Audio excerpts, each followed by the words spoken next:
We are going to start reading Chapter 6 of Sideways Stories from Wayside School, and this chapter is called BB.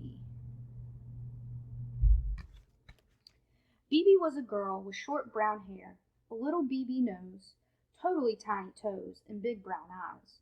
Her full name was BB Gunn. She was the fastest drawer in Miss Jules' class. She could draw a cat in less than 45 seconds, a dog in less than 30, and a flower in less than 8 seconds. But of course, BB never drew just one dog, or one cat, or one flower. Art was from 12:30 to 1:30.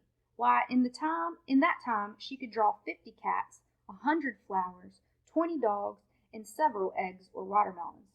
It took her the same amount of time to draw a watermelon as an egg. Calvin sat next to BB. He didn't think he was very good at art. Why, it took him the whole period just to draw one airplane. So instead, he just helped BB. He was BB's assistant. As soon as BB would finish one masterpiece, Calvin would take it from her and set down a clean sheet of paper. Whenever her crayon ran low, Calvin was ready with a new crayon. That way, BB didn't have to waste any time, and in return, BB would draw 5 or 6 airplanes for Calvin. It was 12:30, time for art. BB was ready. On her desk was a sheet of yellow construction paper. In her hand was a green crayon. Calvin was ready. He held a stack of paper and a box of crayons. "Ready, BB?" said Calvin. "Ready, Calvin," said BB. "Okay," said Miss Jules, "time for art." She had hardly finished her sentence when BB had already drawn a picture of a leaf. Calvin took it from her and put another piece of paper down. "Red," called BB. Calvin handed BB a red crayon. "Blue," called BB. He gave her a blue crayon. They were quite a pair. Their teamwork was remarkable. BB drew pictures as fast as Calvin could pick up the old paper and set down the new. A fish, an apple, 3 cherries, bing, bing, bing. At 1:30, Miss Jules announced, "Okay, class, art is over." BB dropped her crayon and fell over on her desk. Calvin sighed and leaned back in his chair. He could hardly move. They had broken their old record. BB had drawn 378 pictures. They lay in a pile on Calvin's desk. Miss Jules walked by. "Calvin, did you draw all these pictures?" Calvin laughed. "No, I can't draw. BB drew them." "Well then, what did you draw?" asked Miss Jules. "I didn't draw anything," said Calvin. "Why not? Don't you like art?" asked Miss Jules. "I love art," said Calvin. "That's why I didn't draw anything." Miss Jules didn't understand. "It would have taken me the whole period just to draw one picture," said Calvin, "and BB would only have been able to draw 100 pictures. But with the two of us working together, she was able to draw 378 pictures. That's a lot more art." BB and Calvin shook hands. "No," said Miss Jules, "that isn't how you measure art. It isn't how many pictures you have, but how good the pictures are. Why, a person could spend his whole life just drawing one picture of a cat. In that time, I'm sure BB could draw 1,000,000 cats." 2,000,000, said BB. Miss Jules continued, "But if that one picture is better than each of BB's 2,000,000, then that person has produced more art than BB." BB looked as if she was going to cry. She picked up all the pictures from Calvin's desk and threw them in the garbage. Then she ran from the room. "I thought her pictures were good," said Calvin. He reached into the garbage pail and took out a crumpled up picture of an airplane. BB walked outside into the playground. Louis, the yard teacher, spotted her. "Where are you going?" he asked. "I'm going home to draw a picture of a cat," said BB. "Will you bring it to school and show it to me tomorrow?" Louis asked. "Tomorrow?" laughed BB. "Ha! By tomorrow I doubt if I'll even be finished with one whisker." Chapter 7. Calvin. Calvin had a big round face. "Calvin," said Miss Jules, "I want you to take this note to Miss Zarves for me." "Miss Zarves?" asked Calvin. "Yes, Miss Zarves," said Miss Jules. "You know where she is, don't you?" "Yes," said Calvin. "She's on the 19th story." "That's right, Calvin," said Miss Jules. "Take it to her." Calvin didn't move. "What are you waiting for?" asked Miss Jules. "She's on the 19th story," said Calvin. "Yes, we have already established that fact," said Miss Jules. "The 19th story," Calvin repeated. "Yes, Calvin, the 19th story," said Miss Jules. "Now take it to her before I lose my patience." "But Miss Jules," said Calvin. "Now, Calvin," said Miss Jules, "unless you would rather go home on the kindergarten bus." "Yes, ma'am," said Calvin. Slowly he walked out the door. "Ha, ha, ha," laughed Terence. Take it to the 19th story. Give it to Miss Zarves, hooted Myron. Have fun on the 19th story, called Jason. Calvin stood outside the door to the classroom. He didn't know where to go. As you know, when the builder built Wayside School, he accidentally built it sideways, but he also forgot to build the 19th story. He built the 18th story and the 20th story, but no 19th story. He said he was very sorry.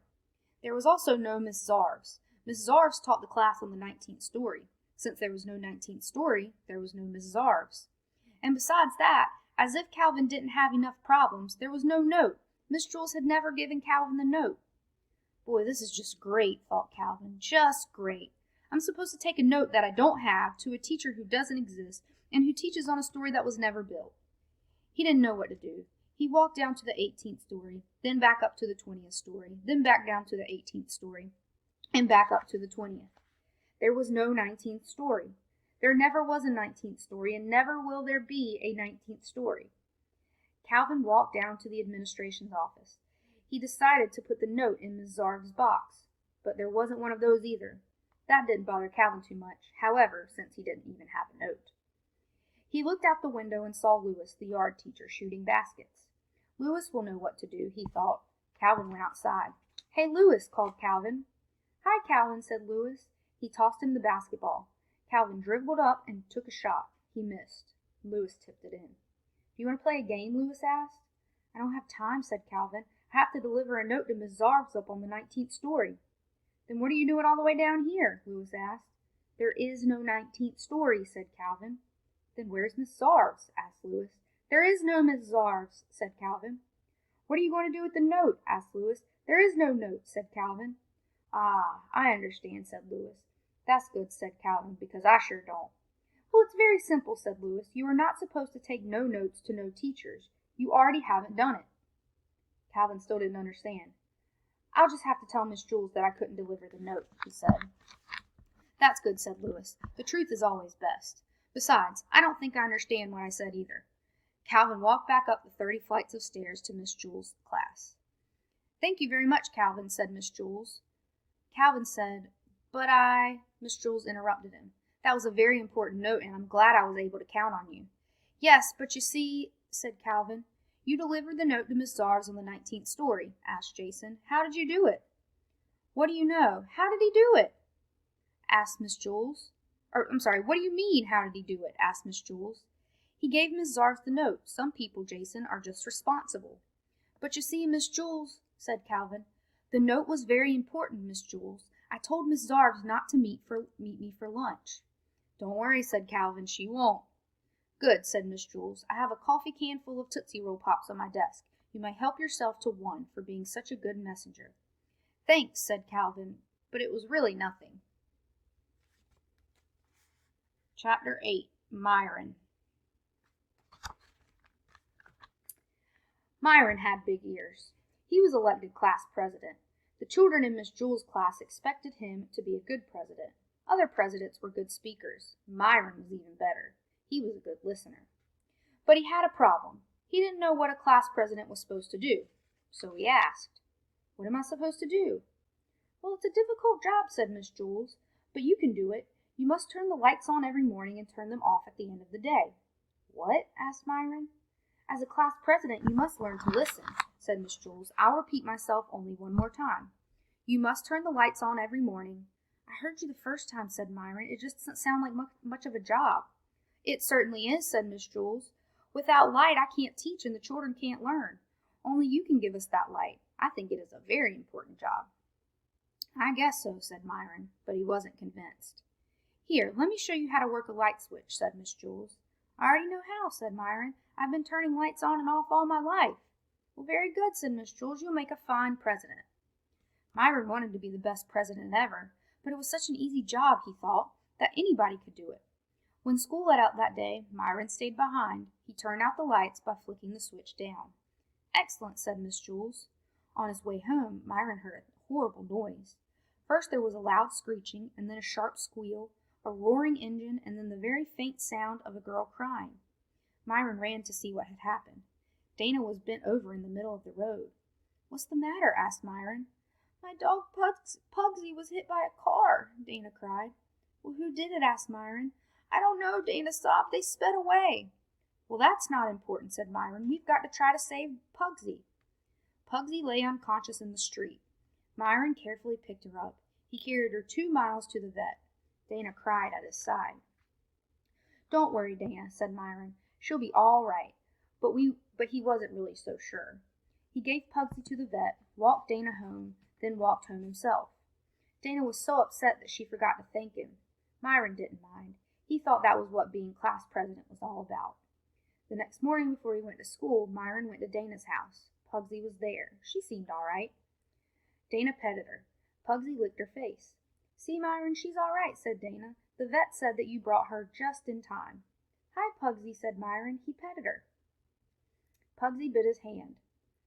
I guess she doesn't know you, said Dana. She was unconscious yesterday when you saved her life. Dana's mother put some medicine and a Band-Aid on Myron's hand. Then she drove the children to school. They were late. They ran up the stairs to Miss Jules' class. The room was completely dark. It's about time you got here, Myron, said Miss Jules. We have no lights. Why didn't somebody else just turn them on? Asked Myron. Because you're the class president, said Miss Jules. Show Stephen how to work the lights. From now on, he will be the class president. Myron showed Stephen how to turn on the lights. He flicked the switch up. At the end of the day, Myron showed Stephen how to turn the lights off. He flipped the switch down. After a week, Stephen finally caught on. He made a good president. The lights were on every morning. Myron, who was president for only a day, was the best president in the history of Wayside School. See, the thing is, it's just that nobody even knew.